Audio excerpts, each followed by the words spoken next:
Hello students.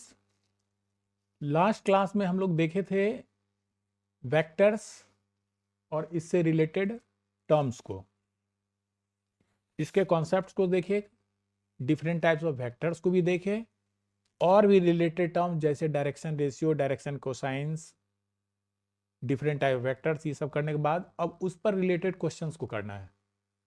तो इस exercise को आगे बढ़ाते हुए आज हम लोग इसके क्वेश्चंस को करेंगे जो भी फंडामेंटल हम लोग लास्ट डेट लिए थे। और देखो क्या क्वेश्चन और कैसे हम इसको इजी वे में सॉल्व करेंगे। चलिए, यहाँ दो क्वेश्चन पहले हो चुका है ना, इस तरह समझ लो। चूंकि ओके, देखिए ये पहला क्वेश्चन आपका है। पहला क्वेश्चन आपका है, देखिए यहाँ पर फर्स्ट क्वेश्चन तुम्हारा हो गया। देखो तुम्हारा let vector A equal to A one I plus B J plus A three K and B दूसरा वेक्टर है जो कि two I plus B two J plus K है। कह रहा है अगर if A equal to B, यानी ये दोनों वेक्टर अगर सेम है, इक्वल वेक्टर है, तो आपको A one B two and A three find करना है। तो इक्वल वेक्टर का क्या बोले थे, इसका कॉन्सेप्ट क्या था कि करस्पॉन्डिंग एलिमेंट्स इक्वल होना चाहिए। ठीक है, दोनों का करस्पॉन्डिंग एलिमेंट सेम होना चाहिए। तो जब ये इक्वल है तो हम लिख दिए, पहले दोनों वेक्टर को यहाँ पर लिख दिए, मेंशन कर दिए, ये गिवन वेक्टर है। चूंकि ये दोनों बराबर है तो लिख दिए their corresponding scalar components are equal. तो देखो आई के साथ a1 a2 है, यानी a1 की जगह पर a2 है, तो यहाँ तो a1 a2 के बराबर हो गया। सिमिलरली जे के साथ दोनों में देख लो, इसके साथ फर्स्ट वाले के साथ यानी ए के साथ तुम्हारा 3 है और बी के साथ तुम्हारा b2 है, यानी b2 इज 3। उसी तरह यहाँ देख लो के साथ देखो, a1 वाले में a3 है और यहाँ कुछ नहीं यानी a1 है, हिडन है। ठीक है ना, तो a3 इज 1। बस सिंपल था, इसमें तो कोई दम ही नहीं। सेकेंड क्वेश्चन देख लो, a इक्वल टू तुम्हारा वेक्टर गिवन है 3i plus 2j and b second vector है equal to 2i plus 3j। Check करना है क्या magnitude of vector a is equal to magnitude of b, ये चेक करना है क्या दोनों वेक्टर का मैग्नीट्यूड सेम है। पहला क्वेश्चन तो ये रहा। दूसरा क्वेश्चन क्या ये दोनों वेक्टर सेम है, तो वेक्टर तो तब सेम होगा जब इसका करस्पॉन्डिंग स्केलर कंपोनेंट जो है वो सेम होना चाहिए। तो तुम दोनों को ऑब्जर्व कर लो, आई का यहाँ 3 है और देखो यहाँ का आई का 2 है, बस कहानी खत्म। यानी ये दोनों वेक्टर इक्वल नहीं है, तो इसका तो आंसर हो गया। अब देखो इसके बारे में सोचते हैं, यहाँ पे मैग्नीट्यूड ए निकालोगे तो क्या होता है स्केलर मल्टीपल का स्क्वायर का सम। तो इसका हो गया 3 का स्क्वायर प्लस 2 का स्क्वायर, जब निकालोगे ये अंडर रूट 3 आ जाएगा, बहुत सिंपल है। इसी तरह बी का जब निकालोगे मैग्नीट्यूड तो इसके स्केलर कंपोनेंट का स्क्वायर का सम यानी 2 का स्क्वायर प्लस 3 का स्क्वायर, ये भी 13 आ गया, इन्हें दोनों बराबर है। यानी मैग्नीट्यूड मेरा सेम है बट दोनों वेक्टर सेम नहीं है। चलिए अब आते हैं हम लोग क्वेश्चन नंबर 3 पर। देखिए यहां पर क्या कह रहा है, यहां पर कह रहा है तुम्हारा क्वेश्चन नंबर 3 है find the unit vector. Question है solution of third, find the unit vector. Unit vector find करना है in the direction of the vector this, यानी आपके पास एक वेक्टर ए है I cap 2j cap and 3k cap, ये तुम्हारे पास है। गिवन वेक्टर जो है तुम्हारे पास is A equal to I cap plus 2j cap plus 3k cap, ये हो गया। तुमको क्या चाहिए, यूनिट वेक्टर। तो पता है ना यूनिट वेक्टर का क्या लिखे थे, यूनिट वेक्टर का, यूनिट वेक्टर ऑफ ए क्या फॉर्मूला था, सॉरी यूनिट वेक्टर को ए कैप से रिप्रेजेंट करते हैं ना, यूनिट वेक्टर को हम लोग ए कैप से रिप्रेजेंट करते हैं। This is vector A upon magnitude of vector A, बस सिंपल। तो वेक्टर ए तो तुम्हारा है I cap plus 2j cap plus 3k cap divided by magnitude of A, यहाँ फाइंड करना पड़ेगा बच्चा। क्या हो जाएगा, ये 1 का स्क्वायर प्लस 2 का स्क्वायर प्लस 3 का स्क्वायर, जब आप सॉल्व कीजिएगा तो ये हो जाएगा I plus 2j cap plus 3k cap divided by under root, सुनो ये 1 का स्क्वायर हो गया 1, 2 का स्क्वायर हो गया 4, 4 प्लस 1 5 प्लस 9 14 हो गया, 14। तो तुम्हारा यही आंसर हो गया। सही है, सही है। तो तुम्हारा आंसर तो यही है। हमको चाहिए था क्या निकालना, क्या था? Unit vector. चलो यूनिट वेक्टर क्या हो गया? Unit vector is a vector, है ना, हुज मैग्नीट्यूड इज 1। यानी इसका जब तुम मैग्नीट्यूड निकालोगे ना तो वो 1 आ जाएगा। ठीक है, चलिए अब उतना नहीं करना है, सिंपली इस वेक्टर को जो इसका स्टैंडर्ड फॉर्म है उस रूप में लिख देना है। Therefore unit vector A is 1/√14i plus 2/√14j plus 3/14k cap. और यही आपका आंसर हो गया। ऐसे ही करना है। चलो नेक्स्ट क्वेश्चन हम लोग देखते हैं क्या कुछ कह रहा है। यहाँ पर आपका क्वेश्चन है, देखिए फिर वही है, find the unit vector in the direction of A B. ओ देखो यहाँ पर पोजीशन वेक्टर लेना होगा, ए का और बी का, 2 पॉइंट है ना। इस 2 पॉइंट को मिलाने वाला एक लाइन, मान लो तुम्हारा ये 2 पॉइंट है। देखो ए तुम्हारा है, यहाँ लिखते हैं, ए तुम्हारा है 1 2 3 कोऑर्डिनेट इसका हो गया, और बी का कोऑर्डिनेट है 4 5 6। ठीक है, और इसको हटाओ। ठीक है, तो अब क्या चाहिए? अब हमको निकालना क्या है? ए बी चाहिए, डायरेक्शन ऑफ ए बी। ठीक है, unit vector, find the unit vector in the direction of A B. तो सबसे पहले तो यूनिट वेक्टर के लिए क्या करोगे? ए बी, ये वेक्टर ए बी। ठीक है, छुट्टिया है वेक्टर ए बी। सुनो, तुम्हारे पास फार्मूला है कि ए बी का यूनिट वेक्टर, अगर मान लो ए बी इज, अगर मान लो ये ए है, तो then we have to find A cap. यही ना फाइंड करना है। तो ए कैप का फार्मूला भी तुमको पता है कि ए कैप बराबर होता है vector A by its magnitude. तो वेक्टर ए लाओगे तब तो सबसे पहले क्या करोगे? यहां पर सुनो, इसका पोजीशन वेक्टर हम लोग ले लेंगे। ठीक है, मान लीजिए किसी पॉइंट ओरिजिन से, पोजीशन वेक्टर मींस ओरिजिन से इसका लेते हैं, तो ओ से तुम्हारा ये हो गया। मान लो कि ये ए है और ये तुम्हारा बी है, तो ए का पोजीशन वेक्टर लिखना है पॉइंट ए का, तो क्या हो जाएगा? तो ये हो जाएगा आपका1i प्लस 2j प्लस 3k। ठीक है, इसी तरह बी का पोजीशन वेक्टर लिखिएगा, तो ये 4i plus 5j plus 6k। That's it, position vector आ गया। हमको ये वेक्टर चाहिए, वेक्टर ए अगर ए बी है मान लो, तो ये चाहिए। तो क्या होगा? यहां भी तुम वही प्रोडक्ट लगाओगे, कौन सा? ट्रायंगल रूल लगा देना। और ऐसे उतना नहीं करना है, बता चुके हैं आपको कि ऐसे लिख सकते हैं हम लोग कि ए बी में क्या होता है। देखो A B, vector A B को क्या लिखोगे कि इसका जो स्केलर मल्टीपल का डिफरेंस, यानी कि position vector of B minus position vector of A, ये फाइंड कर देना है। ठीक है ना। तो देखो अब कैसे करोगे? अगर मान लो इसको हम लोग, देखो देखो, तो हम लोग क्या कहें, इसको अगर ए बोलते हो, ए बी को ए बोलते हो, ऊपर भी लिख चुके हैं। तो पोजीशन वेक्टर बी यही तुम्हारा हो गया, ये तुम्हारा क्या हो गया?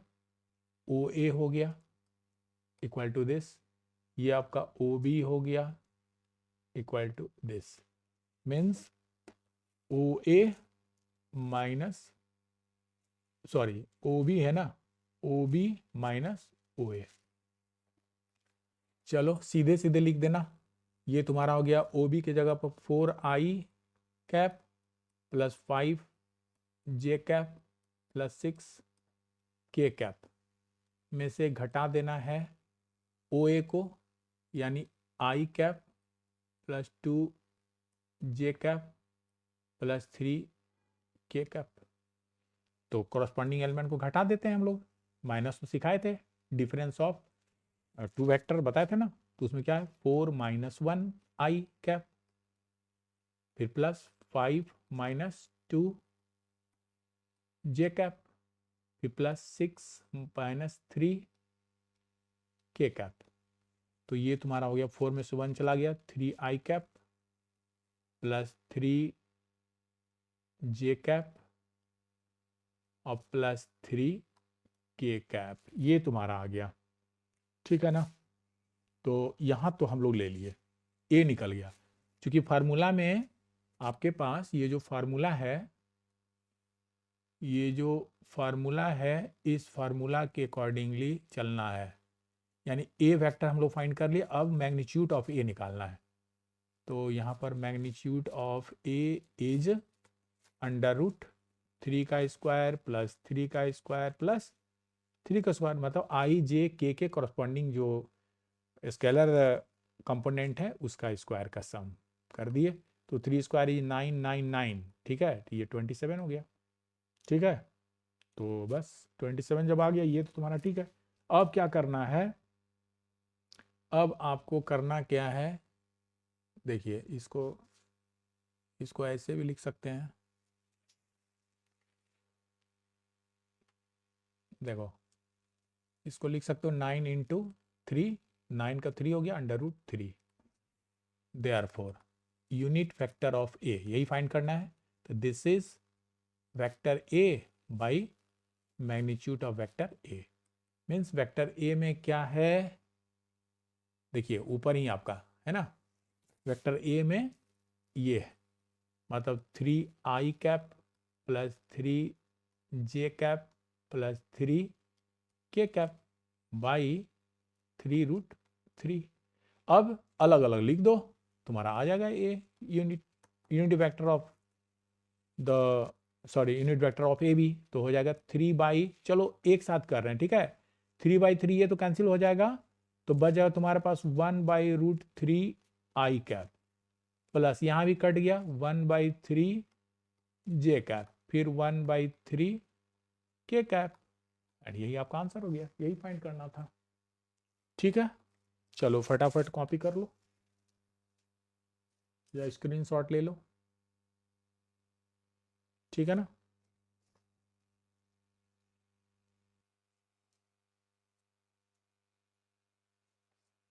देखो क्वेश्चन नंबर 5 क्या कह रहा है, यहां पर तुम्हारा है, आपका क्वेश्चन है find a vector in the direction of vector this, ये वेक्टर गिवन है और इसके डायरेक्शन में हमें एक वेक्टर फाइंड करना है, एक वेक्टर फाइंड करना है, ठीक है, जिसका मैग्नीट्यूड होना चाहिए 6 यूनिट, 6 यूनिट होना चाहिए। सुनो ये जो वेक्टर है ना, इसी के डायरेक्शन में एक वेक्टर चाहिए जिसका यूनिट 6 यूनिट होना चाहिए। अगर मान लो वो वेक्टर ए है तो यूनिट का मतलब क्या होता है, यूनिट वेक्टर, मान लो जैसे इसका यूनिट वेक्टर एन कैप है, ठीक है, तो हमें चाहिए क्या, हमें चाहिए 6 एन कैप, मतलब 6 यूनिट होना चाहिए, ये 1 यूनिट है, ये 6 यूनिट है, 6 से मल्टीप्लाई कर दो, यही तुमको फाइंड करना है। तो चलो स्टार्ट करते हैं सॉल्यूशन। तो यहाँ ले लो, लेट ए वेक्टर ये गिवन है 3 आई cap minus j cap plus 4 के कैप, ठीक है, यहाँ कैप छूटा हुआ है ये लगा लेना है, ये तुम अंडरस्टूड पहले बोल दिए समझ लेना, प्रिंटिंग मिस्टेक है। तो ये हो गया तुम्हारा ए वेक्टर। तो सबसे पहले हम लोग इसका हमको फाइंड क्या करना है, देखो we have to find A cap, तो ये हो गया यूनिट वेक्टर हो गया, इसका 6 टाइम्स ये फाइंड करना है। तो सबसे पहले आप ए कैप निकालो, this is vector A by magnitude of A, simple, और ए है 3 आई cap minus j cap plus 4 के कैप डिवाइडेड बाई, अब सुनो यहाँ पर हो जाएगा मैग्नीट्यूड ऑफ ए मीन्स 3 का स्क्वायर प्लस माइनस 1 का स्क्वायर प्लस 4 का स्क्वायर, जब सॉल्व करोगे तो 3 आई cap minus j cap plus 4k cap divided by, ये हो जाएगा 3 स्क्वायर 9 प्लस 1, ये हो गया 9 प्लस 1 प्लस 16, ठीक है ना। तो और आगे बढ़ाओ, A cap is 3i cap minus j cap plus 4k cap, okay, divided by 9 1 10 हो गया प्लस 16 मीन्स 26 अंडर रूट, ये आ गया 26 अंडर रूट। देखो तब तो तुम यूनिट वेक्टर निकाल लिए हो। यहाँ से क्या लिखोगे, दिस इज, यहीं लिख देते हैं, दिस इज 3/√26 आई कैप, फिर माइनस 1/√26 जे कैप प्लस 4/√26 के कैप, हो गया सिंपल। और हमें फाइंड करना है, देयरफॉर 6a कैप मीन्स 6 से सब में मल्टीप्लाई कर दो, ठीक है ना, 6 से मल्टीप्लाई कर दो, यहां लिख दें सीधे सीधे, 6 3 जा क्या हो जाएगा 18/√26 आई कैप, फिर माइनस 6/√26 जे कैप, फिर प्लस 4 6 जा 24/√26 के कैप, और यही तुम्हारा आंसर हो गया, this is your required answer. ठीक है, चलिए स्क्रीनशॉट ले लीजिए इसका भी। आगे के क्वेश्चन को हम लोग देखते हैं। यहाँ पर आ गया वही डायरेक्शन कोसाइन पर बेस्ड क्वेश्चन। देखो क्या है क्वेश्चन, सॉल्यूशन ऑफ 6। देखो यहाँ पर तुम्हारे पास फाइंड द डायरेक्शन कोसाइन, तुमको डीसी फाइंड करना है ऑफ a प्लस बी, जबकि a गिवन है और b गिवन है। तो सबसे पहले तो हम लोग a प्लस बी फाइंड करते हैं, ये vector a plus vector b find करना है। ए बी गिवन है, सब में कैप छूटा हुआ है, वेक्टर का साइन छूटा हुआ है, उसको दे देना है। तो ये हो जाएगा तुम्हारा a मतलब i cap plus 2 J cap minus 3 के कैप, ये तो हो गया। और इसी में जोड़ दो 2i कैप प्लस 3 जे कैप प्लस के कैप। जब जोड़ेंगे तो ये हो जाएगा आपका, आई वाले को साथ जोड़िए, जे को साथ जोड़िए और के को साथ जोड़िए, तो 2 + 1 दैट इज 3i कैप। फिर यहाँ 2 में से चलो 2 और प्लस 3 हो गया तुम्हारा 5 + 5 जे कैप, और 3 में से 1 चला गया दैट इज -2 के कैप। ये तुम्हारा हो गया a प्लस बी। तो जब a प्लस बी हो गया है ना, तो हमको फाइंड क्या करना है, ये तो फाइंड करना ही था, डायरेक्शन कोसाइन चाहिए। तो डायरेक्शन कोसाइन क्या होता है बताए थे ना, direction cosine means scalar component of unit vector of a plus B, है ना। तो a प्लस बी के यूनिट वेक्टर फाइंड करना। अच्छा मान लो इस वेक्टर को अगर हम c कहें, से अगर आप इसे c कहते हो तो हमें चाहिए क्या, then we find the DCs direction cosines of vector c, ये फाइंड करते हैं। ठीक है, चलिए तो सबसे पहले तो यूनिट वेक्टर हम लोग निकालेंगे c के लिए, तब फिर उसका डायरेक्शन कोसाइन निकल जाएगा इजीली। सुनो, तो यहाँ से हम लोग c कैप निकालते हैं। हियर c कैप यानी यूनिट वेक्टर बराबर हो गया, यूनिट वेक्टर बराबर हो गया तुम्हारा vector c upon magnitude of c, means vector c है, ऊपर देख लीजिए 3i कैप प्लस 5 जे कैप माइनस 2 के कैप, डिवाइडेड बाई मैग्नीट्यूड लेना है, तो ये हो गया c मीन्स 3 का स्क्वायर प्लस 5 का स्क्वायर प्लस -2 का स्क्वायर, है ना। तो ये तुम्हारा हो गया, this is 3i cap plus 5 J cap minus 2 के कैप बाई अंडर रूट, देखो 3 3 या 9 प्लस 25 और +4। तो तुम लिख सकते हो, सुनो, ये तो तुम्हारा हो गया, ये तो तुम्हारा जब जोड़ोगे तो कितना आ जाएगा, देखिए 4 5 9 9 18, ठीक है, और ये 3 हो गया, 38 आ जा रहा है, ये 38 तुम्हारा आ जा रहा है। तो मान के चलो ये 38 निकाल दिए। अब अगले स्टेप में 3/38, 5/38 और ये 2/38 कर लो, तुम्हारा काम हो जाएगा। तो यहाँ पर मेरा unit vector C equal to हो गया 3/√38 I cap plus 5/√38 J cap, फिर माइनस 2/√38 K कैप। निकल गया ना? आप तो ये निकाल लिए हो। तो देयरफॉर डायरेक्शन कोसाइन ऑफ बोलो A प्लस B और C कैप, चूंकि A प्लस B को ही हम लोग C यहाँ बोले हैं, है ना, तो R क्या क्या हो जाएगा, डायरेक्शन कोसाइंस क्या क्या हो जाएगा, सब I J और K का जो स्केलर कंपोनेंट है, मीन्स 3/√38, फिर हो गया आपका 5/√38 एंड माइनस 2/√38। यही आंसर हो गया, ठीक है। चलो, और तुम्हारा नेक्स्ट क्वेश्चन है 7 नंबर, थोड़ा सा इसका जगह बनाओ।